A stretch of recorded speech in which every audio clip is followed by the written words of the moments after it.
All right, stand by. 10 seconds. Camera one. Count. Ready, camera two. And cue talent. One. Roll to record. It was a political earthquake in New Hampshire. I'm John Phillips, and this is the rundown. The earthquake, in fact, was so big, expect Anderson Cooper to be speaking to refugees in black T-shirts 2 sizes too small. In this episode, we'll talk about what happened in the race for the Republican presidential nomination. Be sure to check out our next episode, where we'll talk about Bernie Sanders crushing Hillary Clinton on the Democratic side. Amid record-breaking turnout and most of the polls indicating Donald Trump won the GOP crowd with a commanding 35% of the votes. Ohio Governor John Kasich, previously nothing more than a blip on the radar, took the silver medal with 16%. Iowa's winner Ted Cruz dropped to third place with 12%. Jeb Bush came in fourth with 11%. Marco Rubio, who was expected to do well, collapsed to fifth place with 10.5%. Chris Christie, who staked everything on a strong showing in New Hampshire, came in sixth with 8% of the vote and has decided to go home to New Jersey instead of continuing on to South Carolina. Bringing up the rear, Carly Fiorina got 4% and Dr. Ben Carson got 2%. If you're counting delegates, Trump gets 10, Kasich gets 3, Cruz and Bush get 2 each. So is Rubio toast? Will Kasich become the establishment alternative? Can Cruz recover in South Carolina? Or as the primary shifts to larger states and the votes start coming fast and furious, will Donald Trump run the table? To talk about what happened in New Hampshire and what it means, we're joined by our pal Scott Ott, author and political satirist at his home studio in Dallas, Texas. And joining me in Southern California, stand-up comic and PJTV contributor Stephen Cruiser. Well, the Trump NATO is finally hit. And in my estimation, Cruiser, this could be the perfect storm for Donald Trump, because not only did he win in what really is a blowout victory, Marco Rubio, who got all the press after Iowa, is a guy who was expected to finish second place. He finished fifth, and more importantly, 2 establishment candidates finished ahead of him, John Kasich, Jeb Bush, meaning neither one of those guys are dropping out anytime soon, keeping that vote split up between a variety of candidates as we march towards South Carolina. The other thing that really benefits Trump is that the polling in the primary states was highly accurate. They blew it in the caucus, which is kind of a screwy system, but it was highly accurate in New Hampshire, which means the polling, if the polling is correct in South Carolina, Trump is looking for a huge victory there too. Was this a huge night for Donald Trump? It was a big night, yes, because it was he met expectations, which was, hadn't been happening much yet in terms of actual vote. I mean, the big thing with Trump, everybody was saying, well, this is all the hype, the celebrity, the this, that, but the actual votes, well, he's got the actual votes now. He's got that. He can point to that. It was a weird night. I think Trump should be in New Jersey rubbing Chris Christie's fat feet right now and thanking him profusely, because Christie's slam on Rubio in the debate tanked Rubio this week. It did nothing for Christie, which was nothing, but it really hit Rubio hard. And that, I don't even know if that helped Trump that much. I don't know where, because this was really, this race really was all about which one of the establishment squishy middle guys was gonna do the best. And really 3 weeks ago, that probably was Christie's to win. And I don't know what he did wrong there. Jen Rubin in the Washington Post had this lengthy thing about what a talented politician he is. And then she, probably the most talented right now out there on the Republican side, and then listed every strategic and tactical failure he made the last 3 weeks. I'm going, okay, maybe he's not that talented. But I think it was his to win. So I think the big story was Trump actually got the votes for once. So that's we're done talking about that as it maybe not being a thing. And Christie blowing this shot completely and making Kasich a thing. Scott, now Donald Trump finished second in Iowa. He finished first in New Hampshire. He's ahead in the delegate count. Can we definitively say at this point that Donald Trump is the front runner? I don't like to use terms like that simply because I don't think it means anything when you're going in a state-by-state process like this. And, for example, saying that Ted Cruz finished first in Iowa and then dropped to third in New Hampshire, well, that's not really so.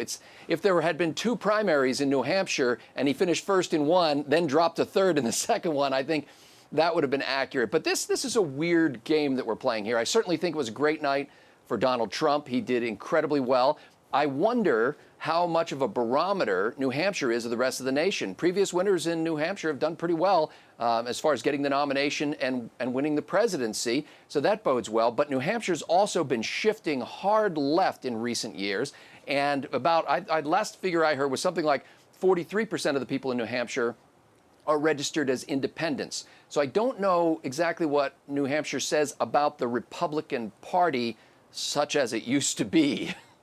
Well, New Hampshire residents are essentially tax refugees from Massachusetts. Yes. These are people that fled a blue state because they were taking all of their money, so they decided they wanted to keep a little more coin in their pocket. Put a political strategist hat on for a second. Let's say you're advising Marco Rubio. Marco Rubio originally came out with a 3-2-1 strategy, come in third place in Iowa, second place in New Hampshire, first place in South Carolina. That is not going to happen. His disastrous performance in the Saturday night debate, I think, played a huge role in him dropping down to fifth place in New Hampshire. He so much as admitted that when he gave his concession speech last night. What do you do to get back on track if you're advising that campaign? I think the first thing they have to do is admit that this knock on him about repeating things, whether or not you think that's legitimate, it's become a thing in the press. And campaigns who let the press, stuff like that, fester in the press, usually end up getting hurt by it, whether it's real or not. You have to address it. I don't think they addressed it well at all this week. I think Rubio's come out and said, yeah, maybe I do have a speech, maybe I don't. I think the campaign needs to get in front of that, which they haven't done at all. I liked that he took responsibility for it last night. This morning, he's blaming the media. So that might not have been the best route for him to go. But I think the first thing they have to do is address that. They have to try to fix it a little bit. And the second thing they have to do is start making the case for them versus, I know I don't like them like going specifically against a couple of times, but this has got to be Rubio versus Kasich and Bush for a while now, and Rubio has to realize that it's really not Rubio versus Trump, because that's never going to happen if he doesn't dispatch Kasich and Bush. Let me stroke your ego here for a second. Okay. I think Rubio would do himself a favor to talk to somebody like you, because if there's anything that stand-up comics know how to do night in and night out, it's deliver the same material but make it look fresh. Yeah. And that's his problem. He's delivering the same material every night, but he's making it look canned. Talking to a comic and making it look fresh would do himself a favor, wouldn't it? Yeah, I think so. That's one of the things that I've said. I'm not kidding here. This is one thing I've talked about with a lot of politicians over the years, where I go, you should bring in some people who aren't politicians who speak for a living to teach you how to speak for a living. And not always just comics. There are other people who deliver speeches all the time, because I think politicians fall in that trap a lot. And especially when you're in a national campaign and you're doing 50 stump speeches a day, it's easy to get canned in a hurry. And the trick is to learn how to perform a little bit. And it's not pandering. You just need to learn how to perform a little. I think it's a very valid point. All right, Scott, put your strategist hat on. What do you tell the Rubio campaign if you're trying to get them back on track and not blown out in South Carolina and Nevada? Well, it's interesting because I'm one of those who saw Rubio as one of the potential nominees. He was in sort of my cluster at the top of people I thought, I could live with that. And I watched that debate, and there were two factors here that really disturbed me. One was the idea that I was disabused of my notion that Marco is really sharp on policy, and I began to think, well, maybe he just memorizes everything, because he always seems to have the answer. And previously, I didn't think he sounded rehearsed. I thought he sounded thoughtful. So that kind of threw me for a second. But what really bothered me, and this is weird because I haven't heard other people talk about this, what really bothered me was his entire answer that he kept repeating was an attack on President Obama, who so far does not have the ability to run for another term. And so he was actually making an attack on Barack Obama in answer to an attack on his own inexperience as a first-term senator. It was a completely illogical statement, and then driving it home by repeating it 4 times. He needs to get off the Obama train, start going after Bernie Sanders and Hillary Clinton, go after the actual targets. There are other candidates who talk about Barack Obama, but they always link it back to Hillary Clinton, and he has failed to do that. So that's what I tell him to do. Go after the real opponent. Outside of Trump, the other guy that's getting a lot of juice out of New Hampshire is John Kasich. I was just looking at the polls. We're going to talk about this in the next edition of Poll Position at where he stands in South Carolina and Nevada. He's literally at 1-2% in each of those states. Yeah. Is this going to give him the momentum that he needs to become a competitor in those states, or is this a one-state, one-time thing and it stops there? New Hampshire was his basket, and he threw all of his eggs in that. He doesn't have the organization in the other states right now. It's going to give his super PAC people the rationale for continuing on for a while. That's about all it's going to do right now. Going forward, the real story here is how do you put the tourniquet on the Rubio bleeding right now, which we've just discussed. And the other big thing is, you know, Trump talked about he didn't understand the importance of a ground game going into New Hampshire. Now he says he does.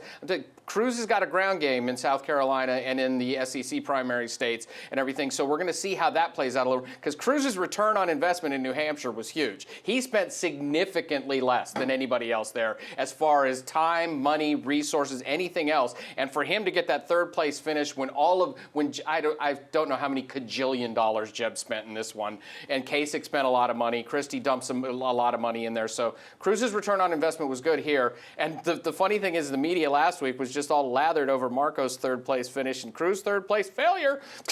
So but I think the real story going forward is going to see how the organizations start to play out between Trump and Cruz now. Well, let's talk about Cruz for a second, because Cruz, of course, had that impressive first place finish in Iowa, and then came in third in New Hampshire with Jeb Bush and Marco Rubio nipping at his heels. How does he demonstrate, how does Ted Cruz demonstrate, and we'll throw this question to you, Scott, that he has appeal in a GOP primary beyond evangelical Christians? Because New Hampshire had a lot fewer evangelical Christians in the state of Iowa. It's going to be the same case in Nevada. It's going to be the same case in any number of states that come up and vote. How does he prove to the American public, how does he prove to people who want a GOP candidate to be sitting in the White House that he's just not a candidate that speaks to one sector of the Republican primary voters? Well, I think he simply has to do what you're suggesting. He has to focus, which is, by the way, I'm going to say something nice about Donald Trump, which almost never happens. Wait a minute, let me write this down. Are we recording this? Wait, my pen's out of ink. Give me yours, Cruiser. Most effectively. Hold, please. Make John's pen great again. What Trump does most effectively is Trump has 2 or 3 issues. He doesn't know anything else about anything else, but he nails those issues every time. And he's found some issues that, for whatever reason, a large chunk of the Republican electorate agree with him on. So when he starts talking about the border fence and immigration, when he starts talking about the reason why our economy's in tough shape is those darn people in China. Last night during his victory speech, as we record this now, he was giving this speech where he said, we're going to beat China. We're going to beat Japan. This is how we make America great. We're going to beat all our trade partners. So he has nailed and focused on a few issues. No other candidate has done that. And that, I think, is their big mistake. Marco Rubio and Ted Cruz both are very smart people, but they're all over the board. They have a position on everything, and they know what their position is. And I think that they would do themselves a favor if they honed in on a couple of important things and stayed with that message. Wait, can you repeat that last line? Yeah, they would do themselves a favor if they honed in on a particular thing and stayed with that message. Cruiser, remind me to get this notarized. Yeah, okay, I'll witness. To your point about Cruz, though, I think what happened in New Hampshire here is, the expectations for Cruz were very low there. I think he's the one. I thought there were some people that were kind of undecided out there, and they started to swing Rubio's way after that Iowa thing. I mean, his polling last week before that debate in New Hampshire was up, up, up, up, up, up, up. There were these people a lot of people made their minds up at the last minute in New Hampshire, and I think we saw none of that go to Christie. Trump stayed pretty much where he was projected to win all the time with all the polling. I think the people who were undecided and wavering at the last minute that were going to Rubio, I think they went to Cruz. I think that's where that third place came in. So he's already got a case there where he can appeal to some undecided, more moderate voters there just based on what he did there. And he did it without spending a lot of money there, too. And he's got money to spend in other states. Last question before we end things. Yeah. Where do Chris Christie voters go after the Dairy Queen? I think that they're so devoted to him after the Dairy Queen. Now I want a blizzard, and it's. I think that they're devout and they'll go wherever he tells them to go, and I have no clue as to who he's going to endorse right now. It's not going to be Rubio. It's not going to be Rubio. It's definitely not going to be Rubio. I think it's going to be Trump or Cruz. I don't think he's going to endorse Jeb or Kasich. I think it'll be Trump or Cruz, and we'll see how that goes. I think I would have to say that he complained about Cruz so much that he may very well end up endorsing Trump. How about it, Scott? Yeah, I think you're right. And the problem is with these people dropping out now, they had so little support to begin with, they're not going to swing anything big. What you really need is you need a mass exodus from this race and all of the candidates who drop out to simultaneously endorse a single candidate, like all go for Cruz or whatever. And I think that, Chris Christie alone is just a drop in the ocean. To give you a little context, I looked at the vote count. By the way, Chris from New Christie would Hampshire. not be a drop in the ocean. That would be a meteor hitting the Well, a Pacific. cannonball in the ocean, perhaps. But Chris Christie and everybody who finished below Chris Christie in New Hampshire, all of them got fewer votes than I did when I ran for county commissioner in a single county. Here's my take. I think prior to Marco Rubio and his hideous debate performance, all of these endorsements were going to go to Rubio. But now they all are having second thoughts about him. So now it's going to be spread all over the table. That benefits Trump. Yes, and I do think it benefits Trump. I think, and also Carson's faded really quickly too, and I think they're all going to Cruz. It's going to be an interesting thing going forward, and it's kind of funny to see everybody turning on Marco now when it was supposedly Ted and Donald that were the hard ones to get along with because they were brash and bombastic and mean and blah, blah, blah feelings. All right, Cruiser gets the last word. That's all the time we have for today, but now it's your turn. Is Rubio toast? Maybe even burnt toast? Are you getting interested in Kasich? Tell us what you think in the comments section below. I'm John Phillips. Thanks so much for watching The Rundown.